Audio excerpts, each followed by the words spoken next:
십자가는 기독교 신앙의 중심입니다. 바울은 고린도전서 1장 18절에서 이렇게 선포했습니다. 십자가의 도가 멸망하는 자들에게는 미련한 것이요 구원을 받는 우리에게는 하나님의 능력이라. 십자가는 단순한 상징이 아닙니다. 십자가는 하나님의 구원 계획이 완성된 역사적 사건입니다. 신학자들은 십자가를 대속, 화해, 승리, 사랑이라는 단어로 설명해 왔습니다. 하지만 2000년이 지난 지금 우리는 십자가를 너무 익숙하게 보고 있는 것은 아닐까요? 오늘 우리는 세상의 관점이 아니라 성경이 밝히는 십자가의 진짜 의미를 다시 발견하려고 합니다. 그 안에는 우리의 삶을 완전히 바꿀 수 있는 놀라운 비밀들이 숨어 있습니다. 루브르 박물관에 가면 수백 개의 십자가 그림을 볼 수 있습니다. 바티칸 성당에는 거대한 십자가가 천장에 매달려 있습니다. 한국의 작은 시골 교회에도 십자가가 첨탑 위에 서 있습니다. 2000년 동안 인류는 왜 이 형벌 도구를 이토록 사랑하게 되었을까요? 작년 가을 저는 유럽의 한 박물관을 방문했습니다. 중세시대의 십자가 유물들이 전시되어 있었습니다. 금으로 만든 십자가, 보석으로 장식된 십자가, 거대한 나무 십자가. 그런데 그 옆에 있는 설명 패널에 쓰인 글을 읽고 충격을 받았습니다. 로마 시대 십자가형은 노예와 반역자에게만 사용되었던 가장 수치스러운 처형 방법이었다. 그 순간 깨달았습니다. 초대교회 성도들은 십자가를 숨겼습니다. 너무 수치스러웠기 때문입니다. 그들은 물고기 기호를 사용했습니다. 십자가를 직접 그리는 것조차 두려워했습니다. 그런데 300년 후 콘스탄티누스 황제는 십자가를 군기에 새겼습니다. 십자가가 승리의 상징으로 바뀐 것입니다. 무엇이 변했을까요? 십자가 자체가 변한 것이 아닙니다. 십자가를 보는 사람들의 눈이 열린 것입니다. 르네상스 시대에는 화가들이 십자가를 그리기 시작했습니다. 미켈란젤로, 레오나르도, 다빈치, 렘브란트. 그들은 십자가를 예술로 승화시켰습니다. 고통과 슬픔 속에서 거룩한 아름다움을 발견했습니다. 현대에 와서 십자가는 어디에나 있습니다.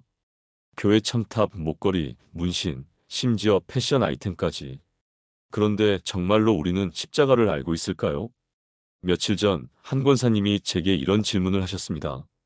목사님, 저는 60년 동안 교회를 다녔습니다. 십자가를 수없이 봤습니다. 그런데 요즘 기도할 때 십자가를 묵상하려고 하면 아무 느낌이 없습니다. 너무 익숙해서 그런가요? 그분의 고백이 제 마음을 울렸습니다. 우리는 십자가를 너무 많이 봐서 오히려 보지 못하고 있는 것은 아닐까요? 오늘 우리가 평생 보면서도 진짜로는 보지 못했던 그 십자가 안에 감춰진 놀라운 비밀 7가지를 함께 발견하려고 합니다. 이 비밀들을 알게 되면 여러분의 기도가 달라질 것입니다. 여러분의 믿음이 깊어질 것입니다. 그리고 여러분의 삶에 진짜 기적이 시작될 것입니다. 첫 번째, 십자가는 빈 십자가입니다. 많은 분들이 십자가를 볼 때 예수님이 달려 계신 모습을 떠올립니다. 가톨릭 성당의 십자고상처럼 말입니다. 그런데 개신교 교회의 십자가는 비어 있습니다. 왜일까요? 이것이 첫 번째 비밀입니다. 십자가는 끝이 아니라 시작이기 때문입니다. 마태복음 28장 6절에서 천사는 이렇게 선포합니다. 그가 여기 계시지 않고 그가 말씀하시던 대로 살아나셨느니라. 예수님은 십자가에 계속 달려 계시지 않습니다. 부활하셨습니다. 살아나셨습니다. 승천하셨습니다. 지금도 하나님 우편에서 우리를 위해 중보하고 계십니다. 빈 십자가는 부활의 증거입니다. 승리의 선포입니다. 죽음이 끝이 아니라는 선언입니다. 작년 봄, 김영희 권사님의 이야기입니다. 그분은 남편을 암으로 잃었습니다. 장례식 날, 교회 십자가를 올려다보며 눈물을 흘리셨습니다. 저 십자가처럼 내 인생도 끝났구나. 그렇게 생각하셨답니다. 그런데 며칠 후 새벽 기도회에 나오셨습니다. 아침 햇살이 교회 십자가를 비추고 있었습니다. 그 순간 깨달으셨답니다. 십자가가 비어있네. 주님은 거기 계시지 않고 부활하셨구나. 내 남편도 부활의 소망 안에 있구나. 그날 이후 그분의 슬픔이 조금씩 변하기 시작했습니다. 절망이 아니라 소망으로, 끝이 아니라 새로운 시작으로. 빈 십자가를 볼 때마다 우리는 기억해야 합니다. 예수님은 거기 계시지 않습니다. 부활하셨습니다. 그리고 지금 우리와 함께 계십니다. 사랑하는 여러분, 지금 저와 함께 이렇게 기도해 보시겠습니까? 부활의 주님, 십자가는 끝이 아니라 시작임을 고백합니다. 주님은 죽음을 이기시고 부활하셨습니다. 오늘 제 삶의 어둠과 절망도 부활의 빛으로 바꿔주소서. 빈 십자가를 볼 때마다 주님의 승리를 기억하게 하소서. 예수님의 이름으로 기도합니다. 아멘. 여러분이 힘들 때 십자가를 보십시오. 그것이 비어 있다는 것을 기억하십시오. 주님은 부활하셨습니다. 두 번째, 십자가는 수직선과 수평선의 만남입니다. 십자가의 모양을 생각해 보셨습니까? 세로로 서 있는 긴 나무와 가로로 놓인 짧은 나무. 이것이 두 번째 비밀입니다. 십자가는 단순한 형벌 도구가 아닙니다. 하나님의 구원 설계도입니다. 수직선은 하나님과 인간의 관계를 상징합니다. 에베소서 2장 18절은 이렇게 말합니다. 그로 말미암아 우리 둘이 한 성령 안에서 아버지께 나아감을 얻게 하려 하심이라. 십자가를 통해 막혔던 하나님과 우리 사이의 길이 열렸습니다. 수평선은 인간과 인간의 관계를 상징합니다. 같은 장 14절에서 바울은 선포합니다. 그는 우리의 화평이신지라 둘로 하나를 만드사 원수된 것 곧 중간에 막힌 담을 자기 육체로 허시고. 십자가는 유대인과 이방인, 남자와 여자, 주인과 종, 원수와 원수를 하나로 만듭니다. 놀랍지 않습니까? 십자가의 모양 자체가 메시지입니다. 하나님과의 관계가 회복되면 사람과의 관계도 회복됩니다. 위로의 사랑이 옆으로의 사랑으로 흘러갑니다. 최근에 박철수 집사님에게서 들은 이야기입니다. 그분은 30년 동안 형님과 연락을 끊고 살았습니다. 유산 문제로 다퉜기 때문입니다. 그런데 작년 어느 주일 설교를 듣다가 눈물이 났답니다. 십자가는 수직과 수평이 만나는 곳입니다. 목사님의 말씀이 마음을 찔렀답니다. 하나님께 용서받은 자가 어떻게 형제를 용서하지 못하겠습니까? 그날 오후 30년 만에 형님께 전화를 걸었습니다. 처음엔 말이 나오지 않았습니다. 그런데 형님 미안합니다라는 말이 나오는 순간 눈물이 터졌답니다. 형님도 우셨답니다. 지금은 매주 함께 식사를 합니다. 잃어버렸던 30년을 되찾고 있습니다. 십자가를 볼 때 위만 보지 마십시오. 옆도 보십시오. 하나님을 사랑하면 이웃도 사랑하게 됩니다. 용서받은 자는 용서하는 자가 됩니다. 사랑하는 여러분, 함께 기도하시겠습니까? 사랑의 하나님, 십자가를 통해 저를 받아주셔서 감사합니다. 이제 저도 옆을 향해 손을 내밀게 하소서. 미워했던 사람, 용서하지 못했던 사람, 피했던 사람에게 다가가게 하소서. 십자가처럼 위와 옆을 동시에 사랑하는 사람이 되게 하소서. 예수님의 이름으로 기도합니다. 아멘. 오늘 한 사람에게 먼저 손을 내밀어 보십시오. 그것이 십자가를 사는 것입니다. 세 번째, 십자가는 대속의 자리입니다. 이제 십자가의 가장 깊은 비밀로 들어갑니다. 대속이라는 단어를 들어보셨을 것입니다. 내 대신 죽으셨다는 뜻입니다. 그런데 정확히 무엇과 무엇이 교환된 것일까요? 이사야 53장 5절은 이렇게 증언합니다. 그가 찔림은 우리의 허물 때문이요 그가 상함은 우리의 죄악 때문이라. 그가 징계를 받음으로 우리는 평화를 누리고 그가 채찍에 맞음으로 우리는 나음을 받았도다. 히브리어로 허물은 페샤입니다. 반역, 배신을 의미합니다. 죄악은 아온입니다. 왜곡된 본성, 뒤틀린 마음을 뜻합니다. 예수님은 우리의 모든 죄를 짊어지셨습니다. 그리고 우리에게 그분의 의로움을 주셨습니다. 이것이 대속입니다. 위대한 교환입니다. 우리의 죄 그분의 의, 우리의 형벌 그분의 평화, 우리의 죽음 그분의 생명.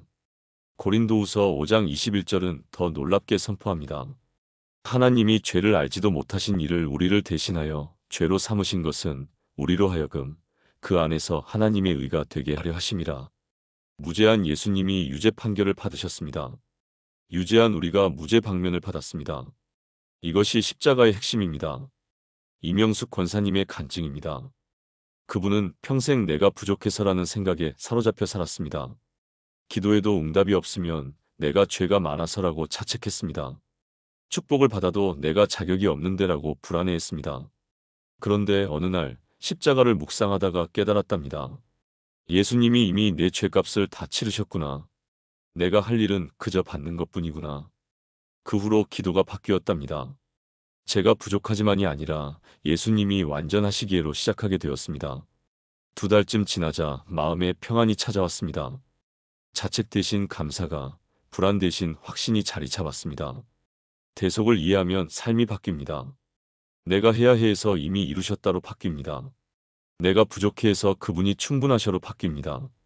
사랑하는 여러분, 이렇게 고백해 보시겠습니까? 거룩하신 하나님, 십자가에서 완전한 교환이 이루어졌음을 믿습니다. 제 죄를 주님이 지셨고 주님의 의를 제가 입었습니다. 더 이상 정죄함이 없음을 선포합니다. 예수님 안에서 저는 의롭고 거룩하고 사랑받는 자녀입니다. 이 진리가 제 마음 깊이 새겨지게 하소서. 예수님의 이름으로 기도합니다. 아멘. 오늘부터 자책하지 마십시오. 예수님이 이미 다 이루셨습니다. 4번째, 십자가는 화해의 다리입니다. 십자가는 법정에서 끝나지 않습니다. 십자가는 관계의 회복으로 이어집니다. 로마서 5장 10절은 이렇게 선포합니다. 곧 우리가 원수 되었을 때에 그의 아들의 죽으심으로 말미암아 하나님과 화목하게 되었은즉 화목하게 된 자로서는 더욱 그의 살아나심으로 말미암아 구원을 받을 것이니라. 헬라어로 화목은 카탈라게입니다. 적대 관계에서 친밀한 관계로의 완전한 전환을 의미합니다. 우리는 원수였습니다. 하나님을 대적하고 반역하고 무시했습니다. 그런데 십자가를 통해 친구가 되었습니다. 자녀가 되었습니다. 상속자가 되었습니다. 이것이 화해입니다. 그런데 여기서 놀라운 것은 화해를 시작하신 분이 우리가 아니라 하나님이라는 사실입니다. 우리가 하나님을 찾기 전에 하나님이 먼저 우리를 찾으셨습니다. 우리가 미안하다고 말하기 전에 하나님이 먼저 용서하셨습니다. 십자가는 하나님의 먼저 사랑의 증거입니다. 조용히 살아가시는 이정의 집사님의 이야기입니다. 그분은 아들과 10년 넘게 대화하지 못했습니다. 아들이 대학 때 가출한 후 연락이 끊겼습니다. 어머니는 기다렸습니다. 아들이 먼저 연락해야지. 내가 왜? 그런데 작년 사순절 기간 십자가를 묵상하다가 마음이 움직였습니다. 하나님은 기다리지 않으셨어. 내가 원수였을 때 먼저 아들을 보내셨잖아. 그날 오후 아들이 사는 도시로 가는 버스를 탔습니다. 10년 만의 방문이었습니다. 문을 두드렸을 때 아들은 놀랐습니다. 엄마. 2사람은 말없이 안아주고 울었습니다. 지금은 한 달에 2번씩 만납니다. 관계가 조금씩 회복되고 있습니다. 십자가는 우리에게 가르칩니다. 먼저 다가가는 것이 사랑이라고. 기다리는 것이 아니라 찾아가는 것이 화해라고. 사랑하는 여러분, 함께 고백하시겠습니까? 화해의 주님, 제가 원수였을 때 먼저 사랑하셨습니다. 십자가는 주님이 먼저 놓으신 다리입니다. 이제 저도 먼저 다가가는 사람이 되게 하소서. 끊어진 관계, 틀어진 마음, 닫힌 문을 향해 걸어가게 하소서. 십자가의 화해가 제 삶 속에서 실제가 되게 하소서. 예수님의 이름으로 기도합니다. 아멘. 오늘 한 사람에게 먼저 연락해 보십시오. 그것이 십자가의 화해를 사는 것입니다. 5번째, 십자가는 승리의 깃발입니다. 십자가를 볼 때 우리는 주로 고통과 죽음을 생각합니다. 하지만 성경은 십자가를 승리의 순간으로 묘사합니다. 골로새서 2장 15절은 이렇게 선포합니다. 통치자들과 권세들을 무력화하여 드러내어 구경거리로 삼으시고 십자가로 그들을 이기셨느니라. 헬라어로 무력화하여는 아페크 디사메노스입니다. 무장해제시키다, 권력을 벗겨내다는 뜻입니다. 십자가에서 예수님은 사탄과 그의 권세들을 공개적으로 패배시키셨습니다. 로마 시대의 장군이 전쟁에서 승리하면 포로들을 끌고 개선행진을 했습니다. 바울은 바로 그 이미지를 사용합니다. 예수님은 십자가에서 사탄을 포로로 삼으시고 승리를 선포하셨습니다. 죽음처럼 보였던 그 순간이 실은 가장 위대한 승리였습니다. 요한복음 19장 30절, 예수님의 마지막 말씀을 기억하십니까? 다 이루었다. 헬라어로 테텔레스타이입니다. 이것은 단순히 끝났다가 아닙니다. 완전히 성취했다, 승리했다는 의미입니다. 고대 상인들은 빚을 다 갚으면 영수증에 테텔레스타이라고 썼습니다. 완납됨. 예수님은 십자가에서 우리의 모든 빚을 갚으시고 승리를 선포하셨습니다. 몇 년 전 강석호 장로님이 암 진단을 받았습니다. 사기였습니다. 가족들은 절망했습니다. 하지만 장로님은 놀랍게도 평안했습니다. 병실 벽에 작은 십자가 그림을 걸어두고 매일 그것을 보셨답니다. 주님이 이미 사망 권세를 이기셨어. 나는 이미 승리자야. 항암 치료는 고통스러웠습니다. 하지만 매일 아침 그 십자가를 보며 이렇게 고백했답니다. 다 이루었다. 주님이 이미 이기셨다. 1년 후 기적적으로 암이 사라졌습니다. 의사들이 놀랐습니다. 지금도 장로님은 그 십자가 그림을 간직하고 계십니다. 그분에게 십자가는 고통의 상징이 아니라 승리의 깃발입니다. 십자가는 끝이 아닙니다. 승리입니다. 사탄이 이긴 것이 아니라 예수님이 이기셨습니다. 죽음이 끝이 아니라 생명이 끝입니다. 사랑하는 여러분, 이렇게 선포하시겠습니까? 승리의 주님, 십자가에서 모든 원수를 이기셨습니다. 사탄의 권세는 무너졌고 죽음에 쏘는 것이 사라졌습니다. 저도 그 승리 안에 있음을 믿습니다. 오늘 제가 마주한 두려움, 질병, 어둠도 이미 패배했음을 선포합니다.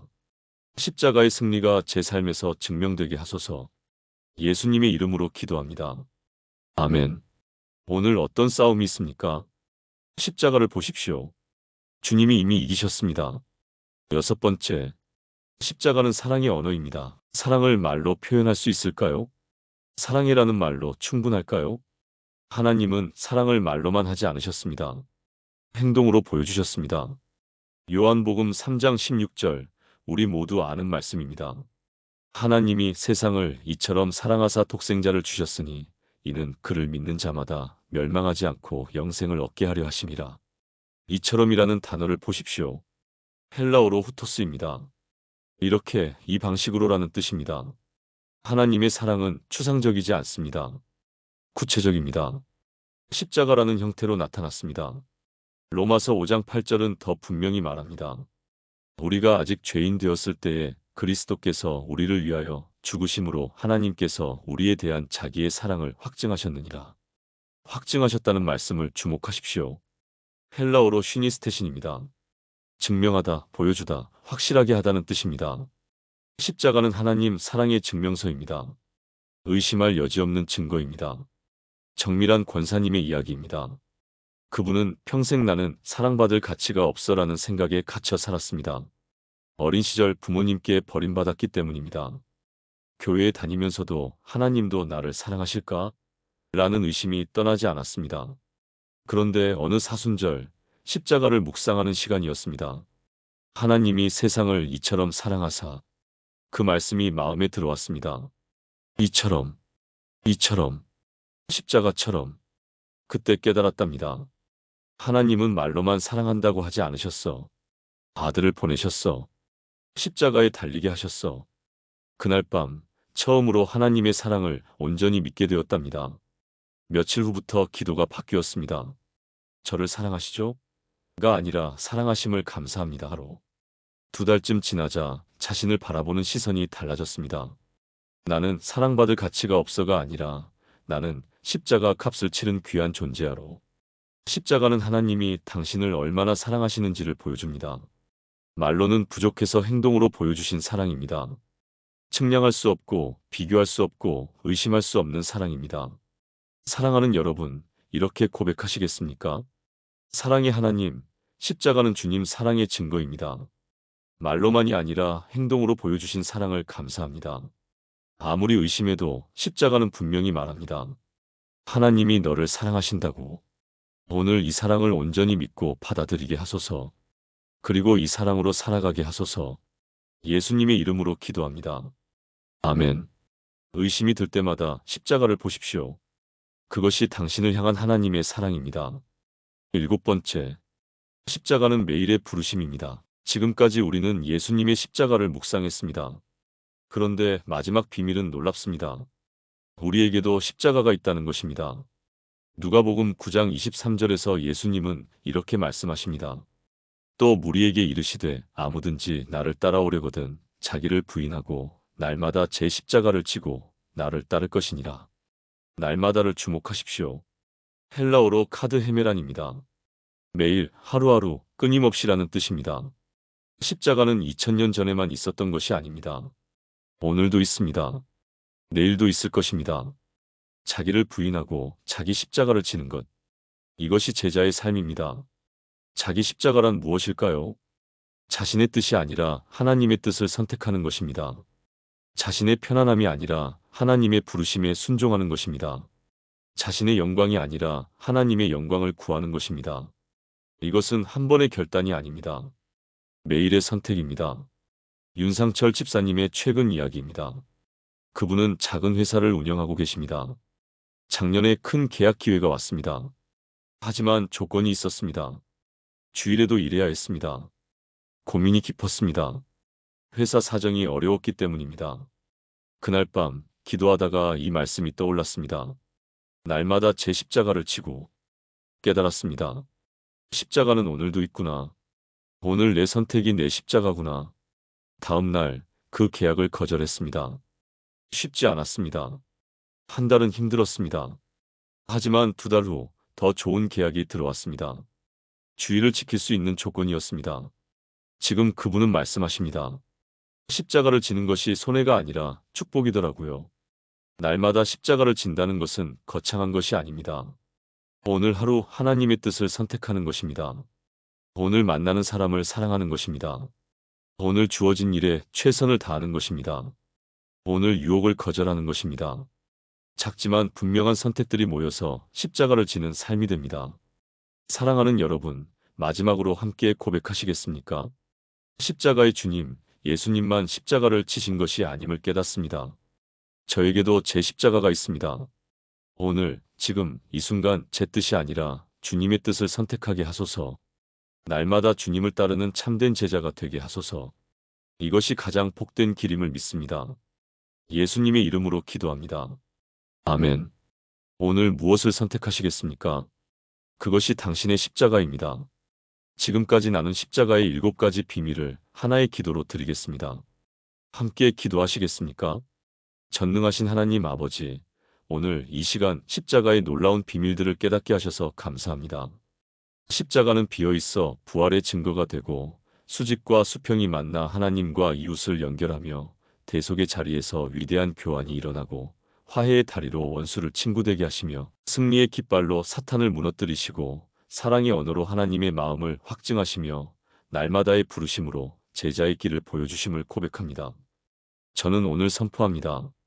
십자가는 끝이 아니라 시작입니다. 주님은 부활하셨고 지금 살아계십니다. 십자가는 두 방향을 향합니다.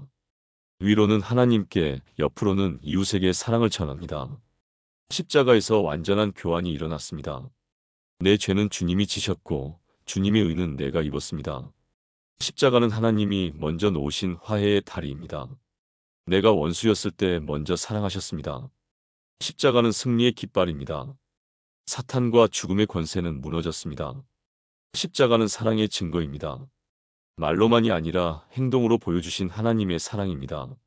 십자가는 오늘도 있습니다. 날마다 주님을 따르는 것이 내 십자가입니다. 오늘부터 저와 제 가족이 매일 이 십자가를 묵상하며 살게 하소서. 십자가를 볼 때마다 부활을 기억하고 사랑을 고백하고 승리를 선포하게 하소서. 이 십자가가 우리 삶의 중심이 되게 하시고 우리 믿음의 기초가 되게 하소서. 의심할 때, 두려울 때, 흔들릴 때 십자가로 돌아가게 하소서. 거기서 다시 시작하고 다시 일어서고 다시 나아가게 하소서. 십자가의 능력이 우리 삶 속에서 매일 증명되게 하소서. 살아계신 예수 그리스도의 이름으로 기도합니다. 아멘. 사랑하는 성도님들, 오늘 우리는 십자가의 7가지 비밀을 함께 발견했습니다. 십자가는 비어있어 부활의 증거가 됩니다. 십자가는 수직과 수평이 만나 하나님과 이웃을 연결합니다. 십자가는 대속의 자리에서 위대한 교환이 일어나는 곳입니다. 십자가는 화해의 다리로 원수를 친구되게 합니다. 십자가는 승리의 깃발로 사탄을 무너뜨립니다. 십자가는 사랑의 언어로 하나님의 마음을 확증합니다. 십자가는 날마다의 부르심으로 제자의 길을 보여줍니다. 이 7가지를 기억하십시오. 내일 아침 눈을 뜨면 십자가를 묵상하십시오. 교회 첨탑의 십자가를 볼 때 이 비밀들을 떠올리십시오. 그러면 여러분의 기도가 달라질 것입니다. 여러분의 믿음이 깊어질 것입니다. 여러분의 삶에 진짜 기적이 시작될 것입니다. 오늘 이 말씀이 도움이 되셨다면 좋아요 버튼을 눌러주시고 댓글로 어떤 비밀이 가장 마음에 와닿았는지 나눠주세요. 구독과 알림 설정도 부탁드립니다. 여러분의 믿음의 가족, 친구들에게도 이 영상을 나눠주세요. 함께 십자가의 비밀을 발견하는 축복을 나누시기 바랍니다. 하나님께서 여러분 한 분 한 분을 십자가의 사랑으로 안아주시기를 축복합니다. 오늘 하루도 십자가를 묵상하며 부활의 능력으로 살아가시기를 기도합니다. 십자가의 승리가 여러분의 삶 속에서 날마다 증명되기를 축원합니다. 주님의 이름으로 축복합니다. 아멘. 오늘의 성경 한 구절 묵상입니다. 오늘의 성경 한 구절 묵상입니다. 마가복음 4장 41절. 이가 누구이기에 바람과 바다도 순종하는가 하였더라. 익숙하지만 낯선 예수님입니다. 우리는 예수를 오래 알아온 것처럼 느끼지만 정작 그분이 실제로 어떤 방식으로 다가오시는지는 늘 우리의 예상 밖에서 펼쳐지곤 합니다. 예수는 우리가 만든 이미지 온유함, 위로, 따뜻한 말만이 아니라 때로는 우리의 굳은 틀을 흔들고 깨뜨리시는 분이기도 합니다. 그 익숙치 않은 모습 앞에서 우리는 비로소 다시 배우게 됩니다. 제자들은 이미 예수를 따르는 사람들이었습니다. 기적을 보았고 말씀을 들었으며 함께 먹고 걸었습니다. 그러나 폭풍 속에서 만난 예수는 그들이 알고 있던 예수가 아니었습니다. 그들은 그 순간 처음처럼 다시 놀라고 다시 두려워하고 다시 질문합니다. 예수를 안다고 생각했는데 이분은 도대체 누구인가? 익숙했던 신앙이 흔들릴 때 그것은 실패가 아니라 예수를 새롭게 만나도록 성령이 여는 문입니다. 오늘 말씀 가운데 귀 기울여 보십시오. 예수님이 당신의 삶에 예상치 못한 방식으로 말하고 계시는 영역이 있습니까? 그 낯설음을 피하지 말고 한 걸음 들어가 보십시오. 거기서 당신이 오래 알고 있다고 여겼던 예수보다 더 크고 깊은 예수를 만나게 됩니다.